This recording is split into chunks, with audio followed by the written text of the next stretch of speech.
Yo, yo, yo, what's good, everybody? Gilbert Blaze is back from the Royal Rumble. Alright, so I got a lot to get to, a lot to talk about. Let me start out by saying I got to MSG like around 6:30. The place was packed. I mean, lines were like outside of the street. So I'm thinking, holy shit, how am I going to get in? So I just managed to bum rush my way through all these fucking people, got in the doorway, finally got in. Got to my seating area and I was shocked at how good my seats were. I was basically right by the right side of the entranceway. The entrance was right there. I'm sitting like two seats back from it. The Titantron is right there, and also the pyro section was right there. So I'm thinking, holy shit, I'm right by the pyro. I'm gonna have a huge ass headache. Sure enough, I did, but it was well worth it. So let's get started. Lily Garcia came out. She introduced us to like a dark match. It was basically Deuce and More. They had a pretty good matchup. It was kind of like the same matches you've been seeing on SmackDown between them. Shannon Moore and Jimmy Wang Yang went over. Yang hit a moonsault at the top rope on Domino, got the win.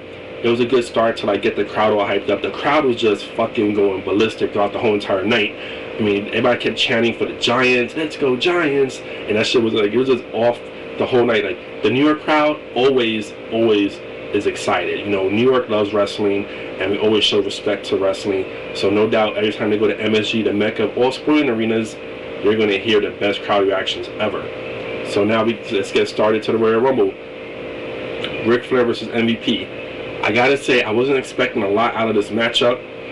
Like Flair started to talk about, you know, his debut at MSG, and sure enough, out of nowhere, CM Punk and Michael Hayes came out from the back.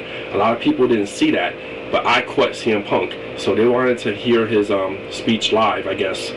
Like Flair was like talking, and it was a really good speech. He talked about his debut back in the 70s in MSG. You know, I gotta say, I love Ric Flair. I got so much respect for Ric Flair, but seeing him in person, he looked absolutely horrible. Like, he looked so worn down and out of shape. And I hate seeing that Ric Flair, because the Ric Flair back in the early 90s was awesome to watch. So I'm definitely hoping WrestleMania will be his last match and he goes out with a blaze of glory. I hope it happens. But yeah, let's get back to the match. It was a slow-paced match at first. I was wanting to see how these two would, like, you know, interact with each other. They already wrestled before. So thinking, okay, how will Flair put him over? Let's see what kind of ring psychology is going to go on throughout the match. And it was pretty good. It was slow paced at first, but it was pretty good. It was filling each other out. And I was very shocked, very shocked that Ric Flair got the clean win off of MVP, because we've been seeing Flair getting these like fluke wins as of late. But yeah, he got a clean submission win off of MVP, which was great to see. The crowd went crazy. Flair looked so thankful. He looked so like gracious, basically, to win. I was like really disappointed that he wasn't in the Royal Rumble, but I guess with the storyline, if he would have lost the Royal Rumble, he would have ended his career. And no MVP in the Royal Rumble either, which was stupid. I wanted to see him in the Royal Rumble. But yeah, it was pretty good. Like MVP, when he was leaving the arena, he kept saying to everyone, "Go fuck yourself," good. He's like acting all like a heel and shit, which is pretty funny. Everybody was just booing them and giving him the middle finger. But yeah, I like MVP. I can't wait to see him at WrestleMania. I hope he has a really good match. Now on to the second match, Jericho versus JBL. I was expecting this match to be a brawl, and it was exactly that, because this feud is going to continue. So for this feud to continue, I was expecting for JBL to win. Sure enough, JBL did win, but by DQ. It was a great brawl, getting his, like, you know, hatred off of like JBL for what he did to him prior on Raw, and the crowd was going ballistic. Now when Jericho got busted open, that blood to me looked really fake. Like, I don't know how it looked on television, but when I'm looking, I was like right next to the action, so I seen it up close and personal, and his blood looked like really fake. Like, it was on his chest. It looked kind of like plastery almost, but I'm sure Jericho probably bladed himself, and then the blood started to flow. But yeah, it was pretty, you know, it was pretty good brawl. You know, the chair shot was good.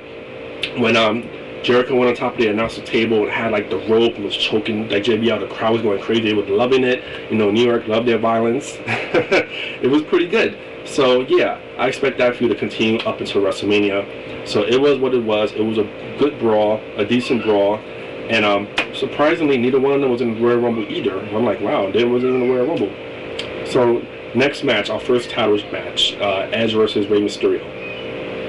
I was expecting a lot from this match, just because, you know, it was like interesting to see, you know, they were both tag team champions at one point a long time ago. People remember that. And Edge, I'm a huge Edge fan. Everyone knows I'm a big Edge mark. Edge is the greatest, best heel going today in the business. He is the total package. He is what a heel's supposed to be. And sure enough, he was getting a lot, which was like really weird. He was getting a lot of respect from the crowd. Everybody was booing Rey Mysterio. Rey Mysterio didn't get that much cheers. Everybody was cheering for Edge, which was really cool to see. So I'm like, yeah, people was cheering for Edge. I guess that New York crowd, you know, we always like to cheer the heels a lot. But yeah, it was pretty good. You know, it was a back and forth contest. Like a lot of like high spots from Rey as usual. They really worked well together. It was a quick pace, good flow to the match. I was expecting Ricky Guerrero to get involved with it. Sure enough, she did. She got 619, took the full like blunt of it. Edge didn't, and I seen he was playing possum, and you know, I love the spear he gave Rey Mysterio midair. Great finish to the match. Now during the match, he was working on Rey Mysterio's knee. Now I don't know if that was real or fake, but like after the match, Rey Mysterio was really favoring his knee a lot. He had to get help backstage. He was hobbling as he was walking towards the back. He looked really hurt. So I'm hoping he didn't get injured again. I hope he's alright. But yeah, like Rey Mysterio really looked fucked up. But yeah, Edge is the man. Yes. And I'm hoping, you know, he can win his match at WrestleMania. I know it's looking pretty doubtful, but just to see Edge walk into WrestleMania as a world champion is good enough for me. So on to the next match, and this by far to me is the most disappointing match of the night. Jeff Hardy versus Randy Orton.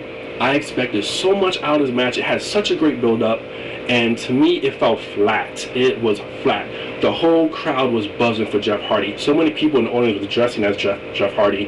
They wanted to see Jeff Hardy go over here. I wanted to see Jeff Hardy go over here. Even though I predicted Orton to win, I knew, like, I was expecting so much more from this match. So like the first 5-10 minutes of the match, people was hyped up, they were amped up, and then out of nowhere the crowd started to go dead silent. It was like the crowd reaction just went blank. And I'm thinking, okay, people probably started to realize Jeff Hardy isn't going to win this match, so why the fuck should we care about it?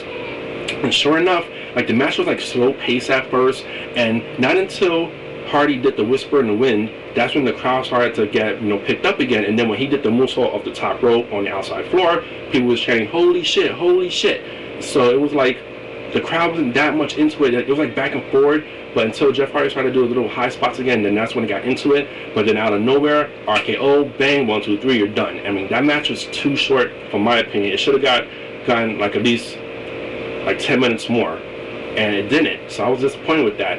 And I doubt they will fight again. And maybe, you know, with the person who won the Royal Rumble, they probably will fight again at No Way Out. I'm hoping, but I don't see this here to continue. So, you know, good luck to Jeff Hardy. I hope his push doesn't end here, but we'll see what happens on Raw tonight. So on to the Royal Rumble match itself. The Royal Rumble, I've been waiting to see the Royal Rumble live for such a long time. I love Battle Royals. I'm a huge fan of Battle Royals. And sure enough, it delivered really good. You know, Undertaker being number one, I just had a strange feeling Undertaker would be number one. And his entrance was phenomenal. The crowd was chanting Undertaker. He's always going to get a huge buzz in New York City. Like New Yorkers love Undertaker. And Shawn Michaels came out number 2. I was like, holy shit, this is going to be a great start to the Royal Rumble. And it was. When Great Khali came out, people started chanting, you can't wrestle, you can't wrestle. And sure enough, that motherfucker can't wrestle. So I was happy to see him get like tossed real fast. It's so pathetic for a big guy to get thrown out that fast, man. Undertaker just completely owns him in the Royal Rumble. He threw him out like twice already. So shocker of the night, well, not shocker of the night, but like surprise of the night, you know, like Roddy Piper coming out. You know, it was noted that he had cancer and he was recovering. And I love Piper, but wow, did he look out of shape. He looked so fucked up. But I was just so happy to see Piper back in the ring, seeing that he looked decent, you know, like he's like recovering from cancer or whatever like that. I'm sure like the cancer's over. But it was nice to see Jimmy Snuka and Piper once again in the same ring with their old feud. I'm a huge mark for WWF in the late 80s and early 90s. So I was